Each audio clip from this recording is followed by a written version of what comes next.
Bonjour à tous. Pour le Zoom, aujourd'hui, je reçois Alexandra Henrion-Côte. Bonjour madame. Bonjour Élise. Merci beaucoup d'être avec nous. Alors, je vais vous présenter, ça va être un peu long parce que vous avez de nombreux titres, mais je vais m'y appliquer. Généticienne, spécialiste de l'épigénétique, on en dira quelques mots. Ancienne directeure de recherche à l'INSERM, actuellement directeur de l'Institut de recherche Simplissima et également membre du comité éthique Île-de-France qui a été monté donc dans le cadre de la révision de la loi de bioéthique. Est-ce que j'ai tout bon ? À peu près. Absolument. Alors, Alexandra Henrion-Côte, aujourd'hui, on va essayer de s'attacher au sujet qui inonde les médias depuis plusieurs mois, évidemment, cette pandémie de Covid-19. On en parle tous les jours sous de nouveaux aspects. On va essayer, pour commencer, de remonter aux origines, même si on les connaît toujours très mal. Il y a plusieurs hypothèses qui ont été avancées. L'hypothèse du fameux pangolin, l'hypothèse de la chauve-souris, l'hypothèse également du laboratoire qui est situé donc à Wuhan, là où on a situé le centre du départ de l'épidémie, qui était aussi très proche de ce fameux marché aux poissons qu'on a ciblé. Alors pour commencer, on va y aller petit à petit. Que fait-on dans un labo P4, le fameux labo P4 de Wuhan? À quoi sert un labo P4? J'aime pas les acronymes, vous le savez. Donc ces laboratoires qu'on appelle P3, P4 sont des laboratoires dont le niveau de précaution, de sécurité va être croissant en fonction du nombre. C'est-à-dire plus le nombre est élevé, c'est-à-dire le P4 étant le plus élevé, plus les précautions, les systèmes de sécurité pour les personnes qui travaillent dans le laboratoire vont être élevées. Voilà, donc ça c'est... Et évidemment, on imagine que c'est en correspondance avec le matériel qui est manipulé, le matériel génétique, virologique. Voilà, le but étant de limiter la dangerosité des expériences qui y sont faites pour ceux qui travaillent dans ces enceintes-là. Et pour ceux qui sont autour aussi. Bien sûr. Parce qu'effectivement, il y a des systèmes de ventilation, de pression dans les différentes pièces qui visent à ne pas propager un virus qui pourrait sortir de là. Voilà. Après, toute enceinte, tout château fort a des failles qui sont des failles humaines. Et il n'existe pas de château fort inviolable. Et on a vu l'expérience, après avoir critiqué le laboratoire P4 de Wuhan, en France, à Lyon, où en fait un SDF a été retrouvé à l'intérieur de l'enceinte parce qu'il y avait trouvé un certain refuge où il était plus au calme. Il était parvenu en tous les cas à y pénétrer. Alors, si on prend l'hypothèse pangolin-chauve-souris, c'est ce qu'on appelle la zoonose, la progression entre guillemets du virus qui peut passer de l'animal à l'humain, on sait que ça existe, c'est possible. Oui, oui, absolument. C'est un virus. Le coronavirus fait partie de ces virus dont on a vu qu'il pouvait passer de l'homme, du chameau à l'homme, du chat à l'homme. Et globalement, il circule beaucoup, par exemple, chez la chauve-souris, chez le furet, et puis aussi le fameux petit pangolin. Voilà. Alors, il a eu bon dos, le pangolin. On a vu aussi qu'il y avait d'autres théories, d'autres hypothèses. C'est d'ailleurs ce qu'a mis en avant le professeur Montagnier. On en a beaucoup parlé, puis plus du tout. C'est l'hypothèse d'une manipulation génétique. Alors, on imagine bien que dans ce type de laboratoire de haute sécurité, je vais essayer d'éviter les acronymes, moi aussi, on y manipule notamment des vaccins dangereux, évidemment. Est-il donc possible d'imaginer, là encore on imagine, est-il du domaine du possible que le Covid-19 soit issu d'une manipulation génétique? Alors tout d'abord, Élise, je vous trouve bien curieuse. Parce que les scientifiques, on a l'impression qu'on a complètement déserté ce niveau-là d'investigation. Que pourtant Didier Sicard disait qu'il est très important que nous ayons une piste à peu près solide sur l'origine de ce virus. Mais alors ça, c'est tombé complètement aux oubliettes. Et donc je suis très contente que vous en reparliez parce que je pense que c'est important parce que aujourd'hui, je n'ai pas la réponse à vos questions. question, quelle est l'origine de ce fameux virus. Première hypothèse, celle d'une survenue naturelle de mutation dans un coronavirus qui aurait évolué et qui aurait donné ce fameux SRAS-CoV-2. Ça, c'est une première hypothèse et qui aurait donc infecté des animaux et qui serait passé à l'homme. Deuxième possibilité, quand on regarde la séquence du génome de ce virus, on est immédiatement interpellé par l'existence de petites séquences qui sont un petit peu comme des petites signatures d'autres séquences qu'on connaît par ailleurs et qui confèrent des fonctions, qui donnent la possibilité à la machinerie des cellules de faire des choses avec ce fameux virus. Parce qu'un virus, c'est pas un être vivant. S'il est tout seul et qu'il bouge pas, il n'est pas capable de se répliquer. Il a besoin de vous infecter pour pouvoir être répliqué. Donc, il a besoin de votre machinerie cellulaire. Et là, ce qui est intéressant avec le SRAS-CoV-2, c'est que l'existence, il y a une petite séquence, pour moi, entre S1 et S2, qui est unique au SRAS-CoV-2.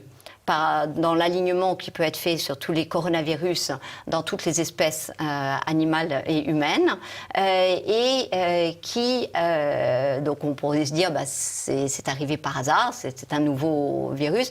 D'abord, il est arrivé très miraculeusement à la jonction de deux segments de protéines S1 S2. Donc là, c'est déjà l'endroit est quand même particulier. Pourquoi ? Parce qu'en fait, c'est entre deux messages. Et donc, si jamais je donne une fonction entre ces deux messages, je vais pouvoir, par exemple, faire une coupure, ce qui est le cas, qui, du coup, donne à la capacité... Donc, la coupure tombe bien. La coupure tombe bien. Voilà, la mutation est opportune. Et qui plus est, à la limite, on pourrait se dire c'est par hasard, c'est tombé dedans. Mais l'autre chose qui est vraiment étonnant si on pense à une évolution naturelle, c'est qu'elle donne une fonction chez l'homme d'être reconnu par la machinerie humaine et justement, du coup, d'être possiblement répliqué. Voilà. Donc là, c'est vrai qu'on ne peut jamais exclure une évolution naturelle, mais véritablement, quand on regarde la séquence, ce qu'il y a de plus probable, c'est quand même un engineering, une manipulation que l'homme aurait fait pour créer des fonctions. En tout cas, il ne se serait pas pris autrement. Alors, qu'on comprenne bien, donc, il est possible que ça vienne de mutations qui viennent de l'animal. Il est aussi probable, voire plus probable, que ce soit issu d'une manipulation humaine. Pour autant, cela ne signifie pas que la manipulation humaine avait pour but de créer une pandémie mondiale, comprenons-nous bien. C'est exactement cela, et c'est pour ça que j'aime pas trop parler de l'origine du virus, puisqu'on est encore au stade de supputation, et que des façons de sortir d'un virus, elles peuvent être quand même multiples, même dans des laboratoires P4, parce que, encore une fois, l'erreur est humaine, et nous l'avons vu à Lyon. Et quand on arrive à avoir un SDF à l'intérieur d'un laboratoire, on peut imaginer qu'un virus se faufile à l'extérieur. Une étudiante, peut-être en phase en doctorante ou autre, ou même quelqu'un de plus expérimenté, fatigué, des erreurs peuvent être commises. Et je peux vous dire que des animaux génétiquement modifiés sont sortis de nos enceintes de laboratoire, alors même qu'on avait des enceintes qui devaient ne pas permettre qu'ils s'en échappent. Mais voilà, l'erreur étant humaine, c'est quelque chose qui est envisageable. Alors, on a jeté beaucoup de discrédit sur la Chine dans cette pandémie, en les accusant justement de ne pas faire preuve de suffisamment de précautions dans le laboratoire. Alors, vous voyez on voit avec votre exemple à Lyon que visiblement on pourrait se faire les mêmes critiques en France. Quel est le regard que vous portez justement sur la Chine, qui, je crois, va multiplier ses laboratoires sur son territoire? Oui, alors ça c'est... Alors le regard sur la Chine, c'est que déjà les scientifiques chinois et les dits experts n'ont pas joué le jeu. N'ont pas joué le jeu de la transparence, ont indiqué des chiffres qu'aujourd'hui on sait qu'ils ne pouvaient pas être vrais. À nouveau, personne n'en parle sur le fait que quand même on a eu une fausse communication de la Chine. Et c'est ces mêmes experts qui, lorsque le virus arrive en Europe, en Italie, arrivent immédiatement au chevet des Italiens en disant rassurez-vous, nous savons gérer. Donc première chose, déjà, vous ne faites aucune autopsie. Alors ça c'est curieux parce qu'effectivement lorsqu'un nouveau virus arrive qu'on ne connaît pas et qu'on ne sait pas quelle est la menace en fait, mais qu'on a le premier patient qui meurt du virus, on se dit oula, donc ça peut faire mourir les gens, donc logiquement on va mettre en place un protocole d'autopsie complète des patients en prenant toutes les précautions nécessaires. Mais sauf que là ils se sont fait véritablement, je vais utiliser un gros mot, enfumer et non, je vois pas d'autre mot possible, et ils ont obtempéré à ces recommandations qui leur étaient de surtout pas faire d'autopsie. C'est bien regrettable parce que on aurait, dans la prise en charge, évité beaucoup de morts, notamment en France, parce qu'on aurait compris pourquoi les patients suffoquaient, on n'aurait pas tout mis la charge au niveau pulmonaire, mais compris qu'en fait c'était vasculaire et qu'il fallait apporter toute une réflexion anticoagulante, ce qui nous a été dit de surtout pas faire aussi. C'est comme les corticoïdes aussi, on nous a expliqué qu'il fallait pas en les prendre. Les corticoïdes, il fallait pas en prendre pic, et qu'en fait, exactement. Voilà. Donc on a vraiment, c'est assez intéressant parce que finalement toutes les solutions qui auraient permis quand même de réduire la mortalité, il y a eu dans les réseaux sociaux, etc., toute une abondance de communication en disant surtout vous prenez pas d'aspirine, d'ibuprofène. Alors l'aspirine, il faut se demander si en fait il n'était pas judicieux de prendre de l'aspirine de fait dans les buts de l'infection. Donc voilà, donc c'est quand même voilà, et puis surtout la gravité de n'avoir attendu que je crois que c'est à peu près mars pour réaliser les premières autopsies et se rendre compte de la façon dont nous avions, voilà, dont la façon d'agir du virus et du coup la prise en charge médicale qui devait être du coup définie par rapport à ces autopsies. Donc ça, c'est encore un scandale dont je crois personne n'a parlé, ou enfin ça semble pas grave, alors qu'encore une fois, quand un nouveau virus arrive, tout de suite on dit, bon, vu que la salle d'attente est pleine, je vais regarder d'abord de quoi le patient est décédé, et voilà. Alors, vous l'avez dit, au niveau des traitements, on n'a pas non plus fait preuve d'une fulgurante perspicacité, c'est le moins qu'on puisse dire. On a eu beaucoup de débats, notamment avec les préconisations de Didier Raoult, le professeur Raoult, donc de l'IHU Méditerranée à Marseille, qui préconisait la fameuse hydroxychloroquine couplée à l'azithromycine, donc.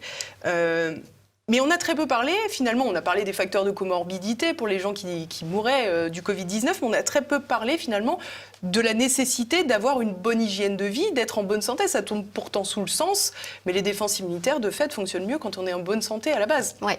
Et puis on a eu aussi insuffisamment parlé de l'âge médian des décès, qui était quand même 80-81 ans, ce qui est quand même pas rien. C'est-à-dire que c'est quand même un âge finalement équivalent à l'âge des décès attendus. L'espérance de vie. À l'espérance de vie. Donc, et je ne comprends pas ça non plus. Pourquoi est-ce que personne n'en a parlé? C'est que finalement, les décès dans la grande majorité il faut dire qu'on a pu faire confiance aux EHPAD aussi pour remonter considérablement l'âge des décès. Je ne sais pas si les décès des EHPAD étaient pris en compte comme Covid-19 ou pas Covid-19. Donc, il faut voir aussi au niveau comptabilisation. De fin mars, je crois. À partir de fin mars. Donc, vous voyez, voilà, du coup, et du coup, dans l'absence de soins qu'ils ont reçus, ou ou la raréfaction, on va dire, de soins, et notamment affectifs, et on sait comme l'affectif est important pour les défenses immunitaires, c'est difficile de faire sa comptabilité là-dedans. Vous parliez du système immunitaire, et c'est un point absolument central, à mon avis, de toute cette crise. Pas crise Covid. Qu'est-ce qui est important? C'est quoi être en bonne santé? En fait, c'est que nous avons, quand nous sommes en bonne santé, nous avons la capacité de faire face à peu près tout virus, tout bactérie pathogène, et nous avons le système de défense qui nous a été donné pour le combattre.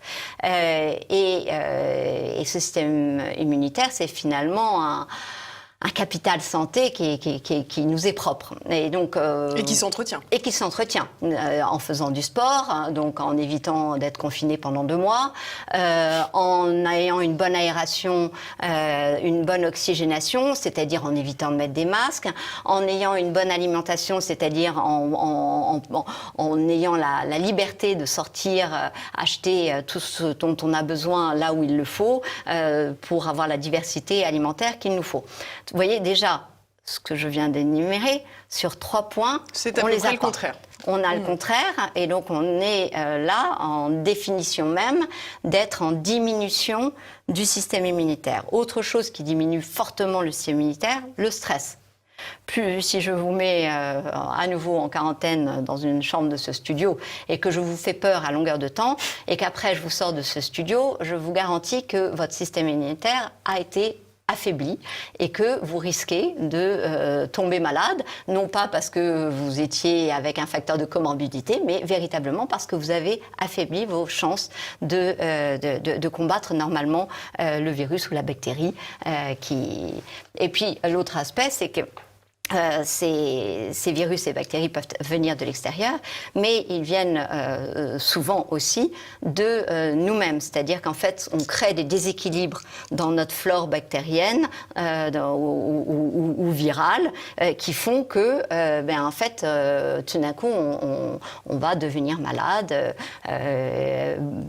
Alors, Alzheimer a même une piste de cette petite bactérie qui est déséquilibrée au niveau de la bouche et qui, du coup, monte dans le cerveau. Donc, vous voyez l'importance d'une bonne aération de la bouche pour éviter ces déséquilibres qui peuvent se créer et éviter des Alzheimer, des diabètes et autres maladies qu'on nous dit chroniques.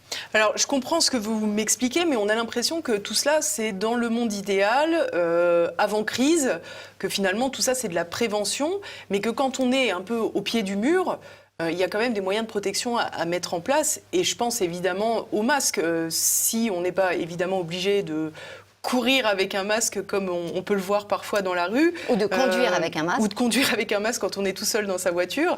On peut peut-être considérer que les endroits effectivement surchargés en personnes, où l'aération ne se fait pas très bien, on peut considérer que les risques de contamination sont plus élevés et que la balance bénéfice-risque, là encore, penche peut-être davantage en faveur du masque, puisqu'on va le porter une demi-heure dans la journée. Alors, vous avez donné dans votre question les éléments de la réponse. Vous avez dit quand on est au pied du mur.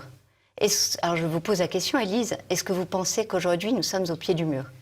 En tous les cas, il semblait que le pays l'était au moment du 17 mars. Oui, mais là, on est d'accord qu'on est aujourd'hui. Et donc, aujourd'hui, on a l'avantage d'être aujourd'hui, ce qui fait que nous avons les chiffres et les observations de ce qui nous a précédé. Et donc, nous avons un petit peu plus de vision sur la prise en charge médicamenteuse qui finalement, où on voit que le cocktail d'un macrolide, d'une antibiotique macrolide de type azithromycine, de zinc et pourquoi pas, pour dire un gros mot, de plaquenil, a quand même un effet notable sur les patients lorsqu'il est donné au début de l'infection.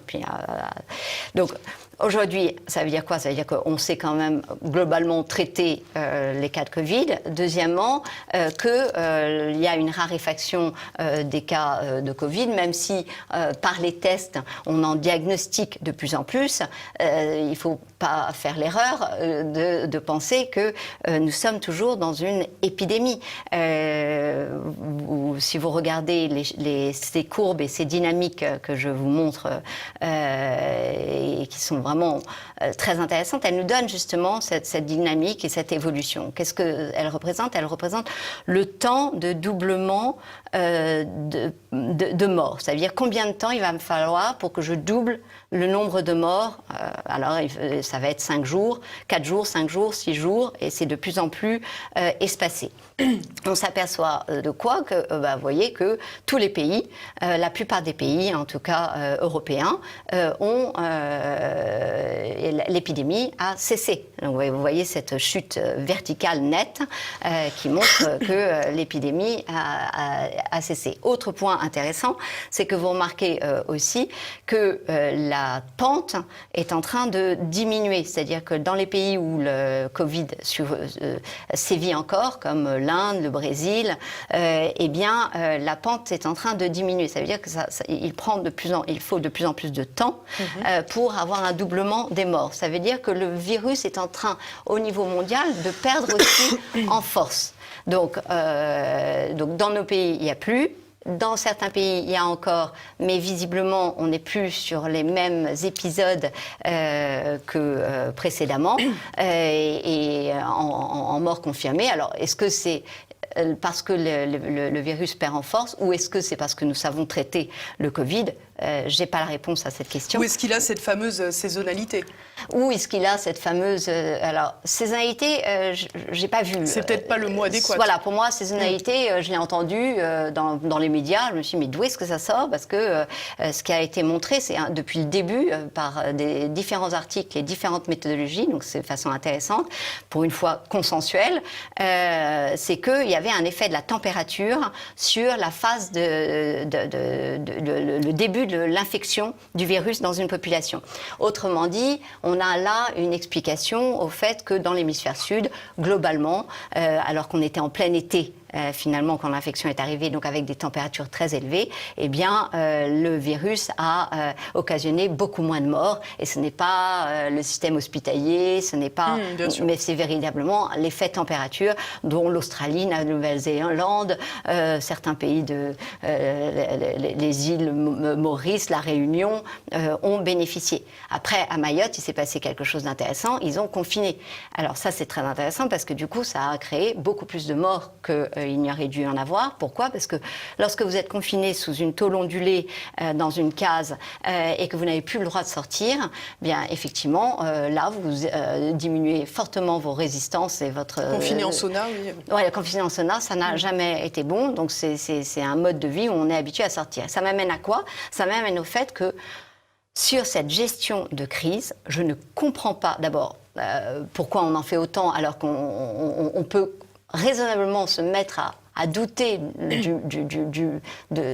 du mot même de pandémie quand on voit que finalement au niveau mondial, à mois équivalent sur les autres années, nous n'avons pas assisté à la surmortalité qui est attendue par une pandémie. Nous sommes aujourd'hui à 650 000 morts dans le monde, si j'en crois les chiffres. On peut penser aussi que le confinement qui a été pratiqué assez généralement a évité d'autres morts. Je pense ça, pour le coup, aux accidents de la route, basiquement, etc. Oui, ça, vous avez raison. Vous avez raison que pendant longtemps, mais je pense aussi qu'il y a eu une surmortalité pour le coup, et ça on le sait. Pour les chroniques, les maladies chroniques. Maladies vasculaires, beaucoup d'arrêts cardiaques, parce que justement, ou de cancer, parce qu'il n'osait plus se faire traiter. Il n'osait plus aller à l'hôpital. Donc on a des effets, on en a dans tous les sens qui, à mon avis, se neutralisent les uns les autres. C'est-à-dire que oui, c'est éminemment complexe, mais en tout cas, on s'en fiche. L'idée, c'est de regarder, at the end of the day, à la fin de la journée, est-ce qu'on a eu une surmortalité ou pas? Elle n'est pas notable. Donc voilà. C'est pas la grippe espagnole, en tout cas, pour le moment. Mais c'est pas pour le moment, parce qu'en fait, je vous arrête, pardonnez-moi, mais c'est pas pour le moment, parce que vous voyez bien ces courbes que je vous ai montrées, c'est plus pour le moment.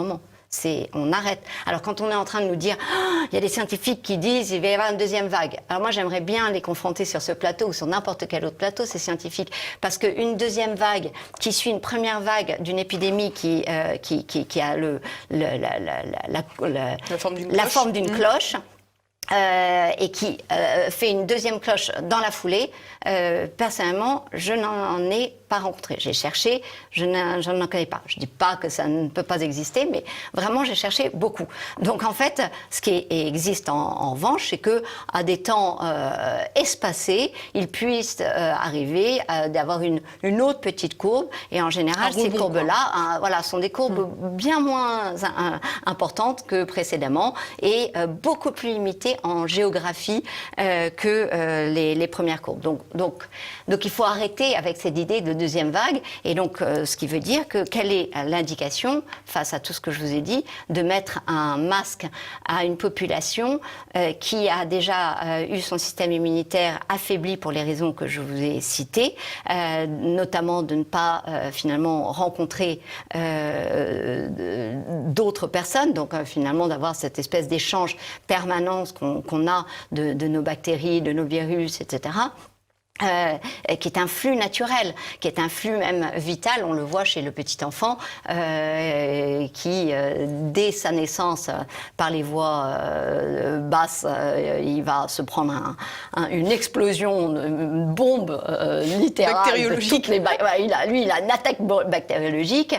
Et après ça, il a d'autres attaques bactériologiques. Si en plus il est mis au sein ou même avec les biberons, on essaye de stériliser, etc. Mais enfin, il a plein d'attaques bactériologiques. Et comme si c'était pas assez, de toute façon, dès qu'il va pouvoir avoir manger de la terre, il va manger de la terre, manger les clés, pardonnez-moi, et etc., etc. Donc en fait, il va porter à la bouche tout un tas de... C'est pas parce qu'il a des tics, c'est pas parce que c'est un grand malade de l'oralité, parce qu'il les tête pas, vos clés, votre trousseau de clés, il le suce.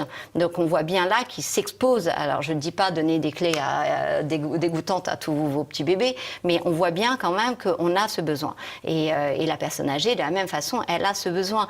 Je ne connais pas vraiment de personnes âgées qui n'aiment pas qu'on leur prenne la main longtemps.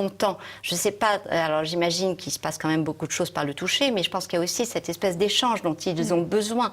Ils ont besoin physiquement pour leur état, leur bien-être, et l'hypothèse est lancée, et pourquoi pas pour aussi enrichir leur bactériome parce qu'ils ont moins de rencontres avec l'extérieur.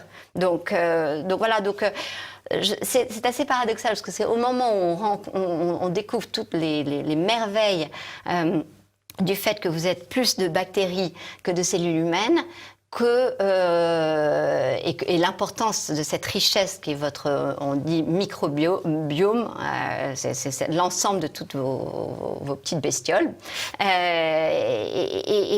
on découvre toute la richesse et l'importance, et paradoxalement, c'est le moment où on dit, on va appauvrir ça en vous collant un mouchoir, et moi j'aime bien dire, Élise, et si avant cet épisode de folie collective qui nous mène dans le mur d'une économie abîmée colossalement en profondeur, je vous avais dit, prenez un mouchoir. Certains mouchoirs, parce que vous êtes gentille, complaisante. Et obéissante. Je ne sais pas si vous l'étiez à l'époque. Maintenant, vous l'êtes devenue, ça c'est certain. Et je vous dis, crachez 2-3 fois sur votre mouchoir. Et là, je vous dis, maintenant, vous le gardez pendant 2-3 heures là, sur votre nez. Est-ce que vous l'auriez fait ? Vous ne l'auriez pas fait et vous seriez dit, elle est dingo celle-là. Et moi, je vous aurais dit, c'est pour vous protéger que je vous dis de faire ça, parce qu'il y a la tuberculose qui sévit, et effectivement, la tuberculose sévit à nouveau dans nos pays, parce que par l'arrivée des migrants qui ont des politiques vaccinales toutes différentes, il y a des recrudescences de tuberculose, 1,5 million de morts de tuberculose contre 600 000 morts du Covid. On n'entend pas parler de la tuberculose. La tuberculose est hautement contagieuse. Donc, eh bien, vous ne l'auriez pas fait. Vous ne l'auriez pas fait par votre bon sens. C'est-à-dire que vous auriez su que je vous racontais quelque chose de bizarre qui allait vous déséquilibrer sans que vous sachiez exactement quoi. Et voilà, et en fait, ça appelle à votre bon sens, c'est-à-dire qu'effectivement, les petites mailles des masques qu'on utilise, d'ailleurs, il est bien marqué sur chaque boîte de masque qu'elles ne protègent pas du tout du Covid. Non, regardez, ce soir en rentrant chez vous, si vous avez une boîte, regardez donc, je vous invite. C'est parce qu'effectivement, les mailles sont tellement énormes qu'elles laisseraient passer des centaines de milliers de particules de virus, de coronavirus. Donc voilà, on a... Alors j'ai cru comprendre que vous étiez sceptique sur les masques. J'ose imaginer que vous êtes d'autant plus sceptique. Je ne suis pas sceptique sur les masques contre le Covid-19 lorsque c'est utilisé comme il le faut, au moment où il le faut, par une population qui sait l'utiliser, etc., etc. Donc j'étais une des premières à dire que et le masque dans les pays asiatiques, ça avait permis de freiner. Pourtant, ils n'avaient pas confiné. Donc ça dépend. En fait, à chaque fois, vous voyez, le confinement à Mayotte, ça a été une catastrophe. Donc en fait, ce qui est important, c'est de se dire, est-ce que notre population, elle est tactile, elle a tendance à mettre la main au visage, ou elle a un rapport au corps plutôt froid. Nous sommes des latins, et donc nous portons nos mains au visage parce que nous parlons avec nos mains, et du coup nous touchons tout le temps notre masque, et donc quand nous touchons notre masque, nous faisons un espèce de bouillon de toutes nos mauvaises bactéries et virus que nous avons exhalés, qui auraient dû être dilués dans l'air et qui sont là concentrés et que je vous colle partout sur le plateau. Donc moi, j'appelle juste un usage intelligent de chaque objet. Donc je ne suis ni un anti-vax, ni un anti-masque. Je suis pour une évaluation des moyens adaptés et tenant compte de la culture et de la façon de vivre des gens. Et de la situation présente. Et de la situation, évidemment. Du climat, de la température, de tout un tas de choses. Alors parlons, vous l'avez déjà sous-entendu, parlons évidemment de la question vaccinale, puisqu'on voit qu'aujourd'hui, il y a de plus en plus de vaccins qui viennent tout juste de naître, alors que l'épidémie de Covid-19 finalement a fait naître un virus qu'on ne connaissait pas il y a 6 mois. On a déjà des vaccins qui commencent à circuler et qui commencent à être testés. Il y en a au Brésil, il y en a également en Afrique du Sud. Quel regard portez-vous là-dessus ? Un regard terrifié. Terrifié pour plusieurs raisons. Elles sont nombreuses, les raisons. Je vais essayer de mettre de l'ordre dans la foultitude de raisons. Alors, il y a peut-être un premier aspect par lequel j'aurais dû commencer, si je peux me permettre. C'est une étude dont vous m'avez parlé, notamment, avant de commencer cet entretien, qui mettait en avant la question du vaccin contre la grippe, notamment, mais aussi contre la méningite, dans certains secteurs de l'Italie, qui laissent transparaître des éléments troublants. Oui. Et je pense que c'est toujours intéressant d'essayer d'avoir des hypothèses sur tout. Donc l'hypothèse sur l'histoire, l'origine du virus, vous l'avez traité, mais l'hypothèse concernant la surmortalité dans le fait qu'une région du nord de l'Italie, qui est une région hautement avancée sur le plan, enfin est très comparable, on va dire, à une ville comme Paris, et on compte les 2/3 des décès de toute l'Italie. Donc là, c'est vrai que ça doit alerter. Alors, est-ce que c'est la pollution? Est-ce que c'est parce qu'ils sont plus âgés dans cette région-là que dans d'autres régions? En fait, tout cela coexiste. Quand je vous dis est-ce que, il y a une surpollution, ils sont plus âgés. C'est la zone de Bergame, si je ne me trompe pas. C'est la zone de Bergame. Est-ce que c'est parce qu'ils ont des origines ethniques particulières, étrusques, avec des facteurs de coagulation des haplotypes différents, ça existe aussi. Est-ce que il y a un lien lorsqu'on a, en fait, ce qui m'a mis la puce à l'oreille, c'est quand on a parlé du lorage cytokinique. Lorage cytokinique, c'est un bien grand mot pour dire qu'en fait, il y a le système immunitaire part en explosion, exactement, et on arrive à un orage cytokinique, typiquement quand on fait une interférence virale. C'est quoi une interférence virale? C'est que y a des virus ou des bouts de virus qui vont se rencontrer au sein d'un même organisme. Et là, il y a une espèce de phénomène d'amplification, un peu comme l'inflammation est délétère. Et bien là, peut être délétère, parce qu'elle fait aussi partie du processus de cicatrisation. C'est cette inflammation, amplification de la réponse peut être délétère. Et donc, en fait, c'est Italiens du Nord. L'OMS avait regretté en 1980, je crois que ils ont publié en 99 et que leurs études dataient de 95, que l'Italie du Nord ne se faisait, étaient des méchants étrusques récalcitrants qui ne se faisaient pas vacciner contre la grippe. Et cette année, alors là, il y en avait plein les médias, ils étaient extrêmement contents parce qu'ils avaient eu 185 000 doses, ils avaient vraiment vacciné à un très haut niveau la population des plus de 65 ans en Italie. Ça, c'était en fin octobre. Vous pouvez trouver tout cela. 2019. 2019. Et puis, en janvier 2020, là, on leur dit, oh là là, il y a des cas de méningite qui arrivent. Donc, bam, à nouveau, vous vous faites vacciner contre la méningite. Et là, finalement, simultanément, puisque d'après le docteur, alors je ne me souviens plus de son nom, le docteur Remuzzi, qui est co-auteur quand même d'un récent article dans Lancet, lui dit que le virus on pourrait était parler déjà... d'Ancet aussi, du coup, maintenant. Le virus sévissait déjà depuis octobre 2019, vu les spécificités de la pneumonie clinique qu'il a pu analyser. Eh bien, donc vous voyez un petit peu cette population âgée qui se retrouve dans un contexte idéal d'interférence virale. Et là, c'est plus forte raison que personne n'a jamais nié finalement que quand on administrait un vaccin, il fallait le faire sur un organisme sain.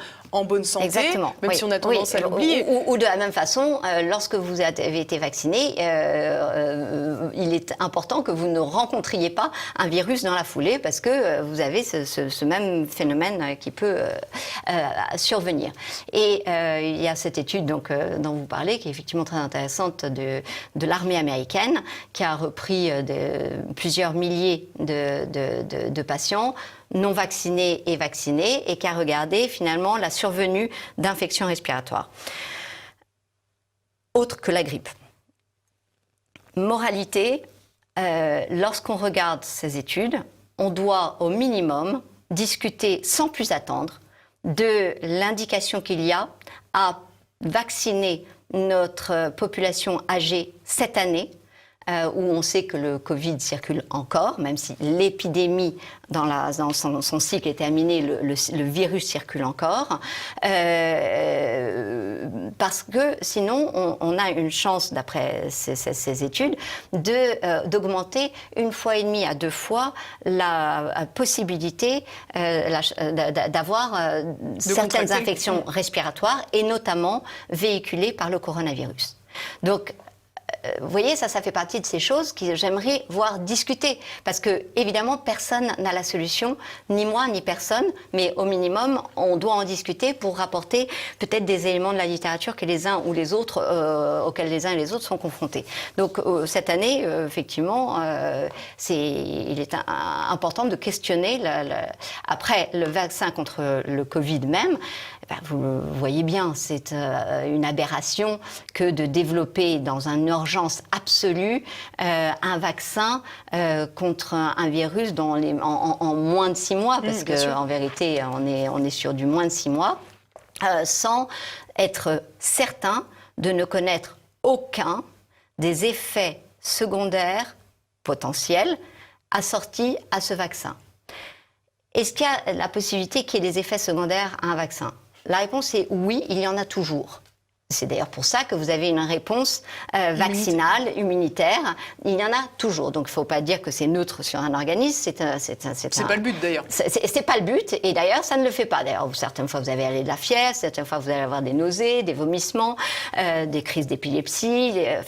Différents aspects que l'OMS décrit formidablement dans toutes ses mises en garde sur les vaccins. Et donc là, développer dans une urgence urgence absolue, vous vous vaccinez sans connaître les effets. Donc, qu'est-ce que vous dites? Vous dites, on va tester sur des populations qui veulent bien se faire vacciner. Qui va lever le doigt en disant, moi, s'il vous plaît, moi, s'il vous plaît? Pas moi. Pas vous. Et a priori, pas beaucoup de pays. Et donc, l'horreur fait que on a choisi arbitrairement l'Afrique du Sud pour mettre en place une vaccination de force dans des centres tenus secrets.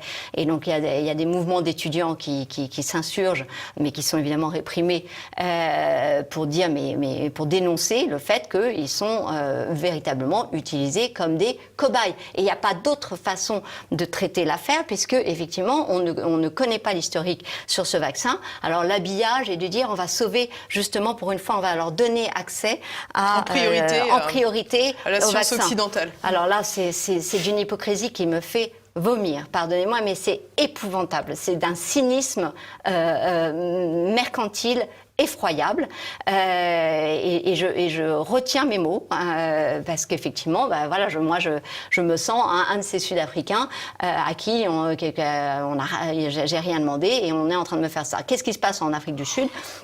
La courbe, elle est effectivement, l'épidémie sévit là-bas, mais elle est assez plate, c'est-à-dire elle laisse à penser qu'on va redescendre très logiquement, très naturellement, comme dans 100% des pays où il y a eu le Covid-19. Il n'existe pas de pays où on est continué l'épidémie est continuée à flamber bien longtemps. À chaque fois, il y a cette même courbe qui...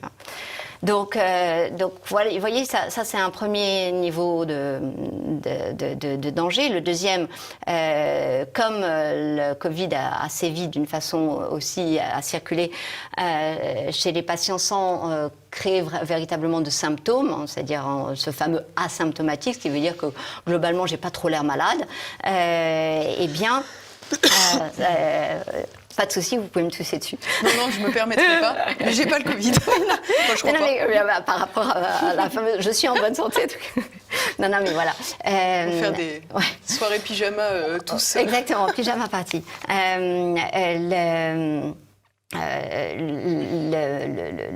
L'exposition. Alors, du coup, je me suis un petit peu perdue. C'est ma faute. Non, c'est pas de faute. L'exposition des asymptomatiques au Covid est réelle. C'est-à-dire que c'est pas parce qu'ils n'ont pas eu de symptômes qu'ils n'ont pas eu le Covid. Et là, vacciner quelqu'un qui a eu le Covid sans le savoir, c'est à nouveau le mettre en danger. Parce que pour les mêmes raisons d'interférence virale, notamment, par exemple, je ne sais pas si vous avez été exposé à la tuberculose, et que vous risquez d'avoir contracté la tuberculose, on va surtout pas vous vacciner parce qu'on sait qu'on va faire ce phénomène d'amplification. Il y a à plus forte raison qu'on ne sait pas grand-chose sur l'immunité du Covid-19. En plus, mais de toute façon, on sait suffisamment de choses sur les virus pour avoir cette précaution qui fait qu'on ne vaccine pas quelqu'un qui a été exposé à la maladie. Donc là, à nouveau, ça c'est quand même une mise en danger de gens qui ont rien demandé à personne. Troisième niveau, là, le cours de la bourse de Moderna est en train d'exploser, un laboratoire qui s'appelle Moderna. Et là, c'est très très grave parce que c'est un vaccin dont le mécanisme repose sur un flux d'informations qui ne peut pas ne pas avoir des effets sur généraux, tout un tas de choses généraux, parce que contrairement à une protéine qui va agir sur une cascade déterminée, l'ARN parce que c'est une molécule qui a de l'information, va agir sur différents niveaux, à savoir aussi bien vos gènes, votre ADN, que vos protéines, donc les fameux acteurs de tout ce que nous sommes. Et donc donc, par ce vaccin-là, qui à nouveau, on va être dans une expérimentation qui est prévue dès le 27 juillet, si je ne m'abuse. Décidément, ce 27 juillet est une date noire. Il est une date noire parce que en France, les parlementaires vont discuter la deuxième lecture de la loi de bioéthique. Et c'est d'une gravité sans précédent et bien plus grave que le Covid. Eh bien, voilà, à nouveau, je me suis perdue, mais parce qu'effectivement, ces techniques de Moderna, de vaccination, vont vous changer. C'est obligatoire, vont vous changer une incidence globale sur tout patrimoine sur génétique. Vous-même. Voilà, exactement, des répercussions sur ce que vous êtes. Et voilà, et le cours de la bourse de Moderna est en train de flamber. Voilà. Pour conclure, Alexandra Henrion-Caude, on a explosé le temps. Je vois qu'en régie, on me met des petites lumières rouges. On va quand même conclure. J'ai le sentiment... Qui se reflète sur votre blouse blanche. C'est ça, tout à fait. J'ai le sentiment que vous êtes assez stupéfaite par tout ce qui s'est déroulé ces derniers mois. Abasourdie et très malheureuse. Abasourdie par le fait que notre élite intellectuelle mondiale ait osé si peu parler, mais je l'ai compris parce que j'ai réalisé que des collègues d'une qualité exceptionnelle étaient muselés et par le masque et par le fait qu'ils avaient des conflits d'intérêts avec des laboratoires pharmaceutiques et que du coup, effectivement, par décence, ils ne mordent pas la main qui les nourrissent et c'est fort malheureux parce que ils sont dotés des capacités intellectuelles pour dénoncer ce que je vous dénonce d'une façon assez prosaïque et simple. En tout cas, j'ai essayé de l'être. Et catastrophé pour la suite, parce qu'effectivement, si on arrive à l'extrémité de ce qui est en train de se passer visiblement en Italie, c'est-à-dire du traitement obligatoire, on a eu le service de travail obligatoire, c'est des sombres heures quand même, et visiblement, on serait en train de discuter et même d'implémenter l'idée d'un traitement obligatoire. Et qu'on comprenne bien, le traitement obligatoire, c'est le vaccin. Voilà. Et que si vous n'êtes pas vacciné, vous n'aurez plus le droit de probablement voyager, voter, je ne sais pas jusqu'où ils vont aller. Parce que ça change quand même pas mal de choses. si seulement. Si seulement. Donc voilà, du coup... il y a tout cet aspect-là, et puis la néantisation complète de ce qu'est l'espèce humaine au niveau de deux richesses. La première dans le désordre, parce que c'est la plus évidente, la richesse de la communication, celle qui fait que j'ai joie de voir non seulement vos beaux yeux, mais aussi vos rictus de bouche, vos sourires, le fait que vous allez crier ou pas crier à ce que je vais dire, et ça c'est quand même très important, parce que quand je vous mets un masque, je vous muselle, et je vous interdis finalement de voir le visage, d'interagir et du coup de discuter avec l'inconnu. C'est des rencontres que j'ai faites dans ma vie très riche, de rencontrer comme ça des inconnus avec qui même je me suis même mariée. Et heureusement qu'on n'avait pas de masque, parce que je suis pas certaine enfin, je suis certaine qu'on ne se serait pas rencontrés si on avait eu un masque. Donc ces interactions, et puis pour les petits enfants aussi, de comprendre les rictus. Et puis au niveau vital. Donc au niveau de la communication, qui finalement, et au niveau de la vie, de l'essence même de la vie, puisque on néantise toute une partie de la population qu'on va véritablement instrumentaliser à servir de bébé médicament, à servir de cobaye, visiblement. De cobaye, parce que effectivement on poursuit les expériences et on facilite la possibilité de tuer des embryons pour faire des travaux expérimentaux à 14 jours. Donc c'est passé à 21 jours, c'est repassé potentiellement à 14 jours. Est-ce que ça me rassure? Non, pas plus. Vous le savez bien, on est dans une continuité de vie qui fait que non, ça n'est pas rassurant. Et autre aspect, de mélanger, mais heureusement j'ai mes amis de défense des animaux qui hurlent, c'est les seuls, qui hurle sur le fait qu'on est en train de faire des chimères, enfin, on est en train de légaliser, d'autoriser des chimères homme-animal, et qui est encore une fois une abomination. Donc là, on est sur un tapis rouge qui n'a plus du tout de limite au clonage humain. Et à tout ce qui, et c'est pour cela que je parle de néantisation de l'humain dans la richesse de son altérité et dans la richesse de sa communication. Donc on a vraiment l'impression que finalement les deux sont à relier l'un avec l'autre. Eh bien, je vous remercie beaucoup pour ce constat réjouissant, Alexandra Henrion-Caude. Merci beaucoup d'être venue nous voir à nouveau.